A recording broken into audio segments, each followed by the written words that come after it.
నమస్తే. ఎందరో మహానుభావులు యూట్యూబ్ ఛానల్కి స్వాగతం. నేనండి మీ ఏడుగొండలు. మరి మీరు చూస్తున్నారు, అందరికీ చాలా రోజులవుతుంది ప్రత్యక్షంగా రాకపోవడానికి. చాలామంది మిత్రులు ఫోన్ చేస్తున్నారు. రావాలని ఉన్నా రాలేకపోతున్నా, చెప్పాలని ఉన్నా చెప్పలేకపోతున్నా అనే పాట ఉంది కదా, 1 నెంబర్ కూరల్లో. నిన్ను చూడాలని ఉన్నా నే చూడలేకున్నా, మాట్లాడాలని ఉన్నా మాట్లాడలేకున్నా, అట్లా మాకు కూడా వీడియోలు ఎన్నో చేయాలని ఉన్నా చేయలేకపోతున్నా. మరి అందరికి మరొకసారి తొలి ఏకాదశి శుభాకాంక్షలు. ఈరోజు మంచి రోజు కనుక మళ్ళీ ముహూర్తం చూసుకున్నాను. మంచి చేసేవాడు ఎక్కడున్నా అభినందించడం మన కర్తవ్యం. ఇప్పుడు మన ఊరు, మన చరిత్ర, మన ఊరిలో మహానుభావులను మీకు పరిచయం చేసే ప్రయత్నం చేస్తాను. సమయం దొరికినప్పుడు నేను ఎక్కువ వీడియోలు చేస్తాను, మీ అందరికీ తెలుసు. వీడియో మొట్టమొదటిసారి చూసినట్లయితే పక్క ఉన్న గంట గుర్తు నొక్కండి. మీ అమూల్యమైన సలహాలు, సూచనలు వీడే కదా వీనికి ఎందుకు పెట్టాలని అనుకోకండి. అలాంటి ఈర్ష్యభావం పెట్టుకోకండి. మీరు మాట్లాడండి, సంతోషిస్తాను. ఇప్పుడు నేను మాట్లాడిన దానికి కింద వాక్యలో పెట్టి ఉంటుంది, మీ సలహాలు సూచనలు ఇవ్వండి. ఎందుకంటే మన ఊరు గొప్ప ఊరు, ఉన్న ఊరు కన్నతల్లి లాంటిది. అందరూ చెడ్డవాళ్ళు కారు, అందరూ మంచి వాళ్ళు ఉన్నారు. రకరకాల మనుషులు ఉంటారు, విభిన్న రకాల మనుషులు. అందరూ కొంతమంది మనం సెలెక్షన్ చేసుకోవడం జరిగింది. అయితే ఎక్కడ ఎవరెవరో ఏదేదో చేస్తుంటే పొంగి పొంగి షేర్ చేసుకుంటాం. మన ఊళ్ళో కూడా మన వాళ్ళు కూడా చాలామంది చేస్తున్నారు, వాళ్ళని అభినందిద్దాం. ఈరోజు రెండో వ్యక్తిని కూడా మనం తీసుకోవడం జరుగుతుంది, తొలి ఏకాదశి నాడు. అయితే మనం ఏం చేస్తుంటామంటే, పనికి ఎవరైనా తిడితే తిట్టిందనే వీడియోలు ఎక్కువ చూస్తుంటాం మనం. అభినందిస్తే పొగిడితే అవి చూడం మనం. ఎందుకంటే మనకి ఏమైనా తిట్టాలి, ఒకరిని తిట్టాలి, వాడు ఇట్లా వాడు ఇట్లా తిడితే ఎక్కువ చూస్తారు. కానీ మనకు అవసరం లేదు తిట్టడం. అభినందించే దగ్గర విషయం మనకు కావాలి. అయితే చేసే మంచి పనిని చెడ్డ పని చేసి అందరూ ఇట్లా ఏలు పెడతారు, ఇట్లా ఏమంటారు. కానీ ఈ మధ్య కాలంలో మహానుభావులు ఎన్నో మంచి పనులు చేసినా దాన్ని తక్కువ షేర్ అవుతుంటుంది, తక్కువ కామెంట్లు పెడుతుంటారు. చెడ్డ పని చేసి ఎక్కువ పెడతారు. మనము ఎందరో మహానుభావుల నుంచి మొదటి వ్యక్తిని పరిచయం చేశాము. ఇప్పుడు రెండో వ్యక్తి. మీరు అనొచ్చు, వీళ్ళే చేశారా, మేము చేయలేదని. మీరు చేసే సంతోషమే, ఇంకా చాలా మంచిది. పోటాపోటీ చేయండి, స్వచ్ఛంద సేవలు పోటాపోటీ చేయండి. ఉన్న వాళ్ళందరూ చెడ్డవాళ్ళు కాదు, డబ్బున్న వాళ్ళంతా చెడ్డవాళ్ళు కాదు, డబ్బు లేని వాళ్ళంతా మంచివాళ్ళు కాదు. డబ్బున్న పరోపకారికి ఉపయోగపడాలని గంగి గోవు పాలు గంటడైన సరే కడువడైన అనేవి కర్మపాలు. పనికొచ్చేటి గంగి గోవు పాలు కొన్ని ఉంటాయండి, అది మీ అందరూ తెలిసిన విషయమే.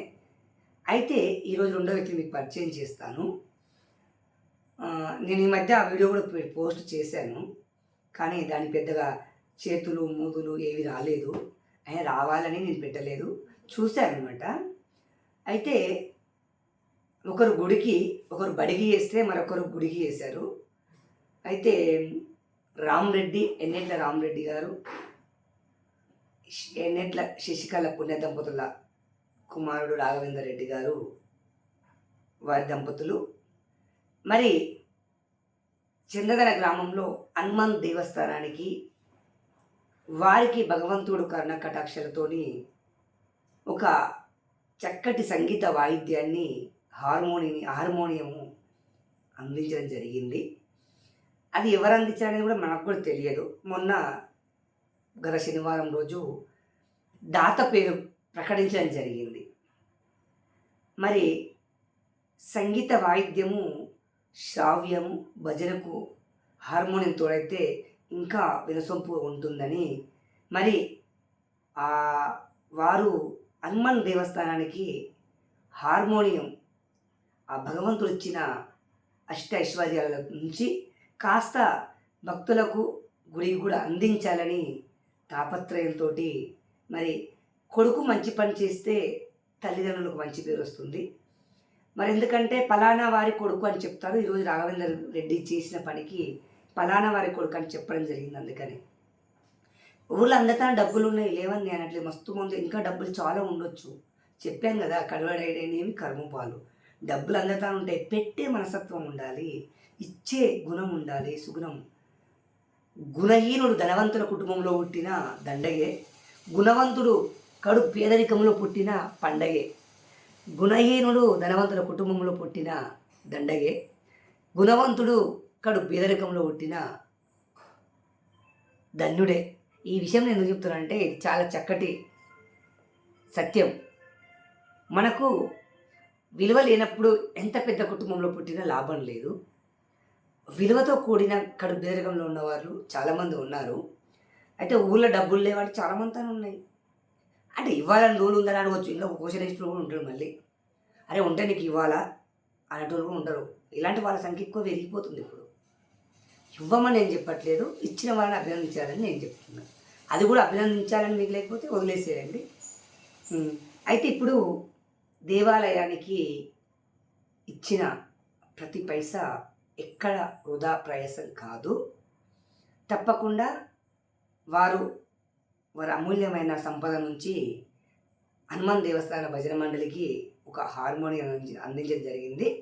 వారికి, వారి కుటుంబ సభ్యులకు మరియు వారి బంధుమిత్రులందరికీ కూడా ఆయురారోగ్యాలు అష్టైశ్వర్యాలు కలగాలని ఆ శ్రీమన్నారాయణి ఆ లక్ష్మీదేవి కటాక్షం. ఎందుకంటే ఇచ్చేవాడికి లక్ష్మీదేవి కటాక్షం కలగాలి, ఇయ్యని వాడికి అడిగి వేస్ట్. ఇచ్చేవాడికి లక్ష్మీదేవి కటాక్షం కలగాలని, ఆ శ్రీమన్నారాయణ ఆశీస్సులు కలగాలని మనసా వాచ ఎందరో మహానుభావులు యూట్యూబ్ ఛానల్ ద్వారా మరి నా వంతుగా వారిని నేను అభినందిస్తున్నాను. తప్పకుండా మీరు మరిన్ని దేవాలయానికి పెట్టిన ప్రతి పైసా ఎక్కడ వృధా పోదండి. అది గత జన్మలుగా మనకు ఉపయోగపడుతుంది, తరతరాలుగా ఉపయోగపడుతుంది. తప్పకుండా మీరు ఇంకా దేవాలయానికి ఏం కావాలి నా వంతుగా స్వచ్ఛందంగా అడగండి. దేవాలయానికి ఏం కావాలి నా వంతుగా నేను ఏం చేయగలుగుతాను అని మరి భజన మండలి సభ్యులను మీరు చాలా మంచి నిర్ణయం తీసుకొని సంగీత వాయిద్యాన్ని అందించారు. మరి చాలా గొప్ప విషయం ఇది. ఆ భగవంతుని మీ హార్మోను నొక్కినప్పుడల్లా ఆ భగవంతునికి మీకు చక్కటి బాంధవ్యం కూడా ఏర్పడుతుంది. మీరు ఇచ్చిన వస్తువు ద్వారా మేము పాటలు పాడుతున్నాం, మరి సంగీతాన్ని ఉపయోగించుకుంటున్నాం కనుక ప్రతిరోజు మిమ్మల్ని స్మరించుకుంటూనే ఉంటామండి. ఇకపై కూడా తప్పకుండా రాఘవేంద్ర రెడ్డి గారు, మరి రామరెడ్డి గారు, శశికళ పుణ్య దంపతుల కుమారుడు దేవాలయానికి ఏం కావాలి ఎక్కువ వద్దండి. లక్షల డొనేషన్ సంతోషం ఇస్తే బాగానే ఉంటుంది. మీకు ఎంత చేతనైతే అంతే చేయండి. దేవాలయానికి ఏం కావాలి? మద్దెలు కావాలా, తబల కావాలా, తబల ఉంది, హార్మోనియం కావాలా, ఇవి ఉన్నాయి, ఇలా అడగండి. అడిగి తప్పకుండా ఆ భగవంతుని సన్నిధిలో తరిస్తారని ఆకాంక్షిస్తూ ఎలాంటి కల్మషం లేకుండా నేను నా సొంతంగా అభినందిస్తున్నాను. ఎవరు నాకేం చెప్పలేదు వీడియో చేయమని. నా పని మంచి పని చేసిపోవడమే. ఇది నేనేదో ఇప్పటికిప్పటికి వచ్చిన తెలివి కాదండి. కొన్ని పురాణాలు చదవడం ద్వారా, వినడం ద్వారా చేసేవాడిని, మంచి చేసేవాడిని అభినందించాలి, ప్రోత్సహించాలి, చేతులైతే సహకరించాలి. ఇది నేను తెలుసుకున్న సత్యము. ఆ సత్యాన్నే మీ ముందుంచుతున్న ఏడుగొండలు. జై శ్రీరామ్. తప్పకుండా మీకు మరింత లక్ష్మీదేవి కటాక్షం లభించి హనుమాన్ దేవాలయానికి కాకుండా మిగతా దేవాలయాలు కూడా ఏమేమి వసతులు కావాలో తెలుసుకొని సంవత్సరానికి ఒకసారి మీ పిల్లల పుట్టినరోజుకు, మీ వివాహ బంధము రోజుకు, మీ పెళ్లి రోజుకు ఏదైనా ఒక చక్కటి దాతగా ముందుకు రండి. జై శ్రీరామ్, జై హింద్, జై భారత్ మాత, జై జవాన్, జై కిసాన్.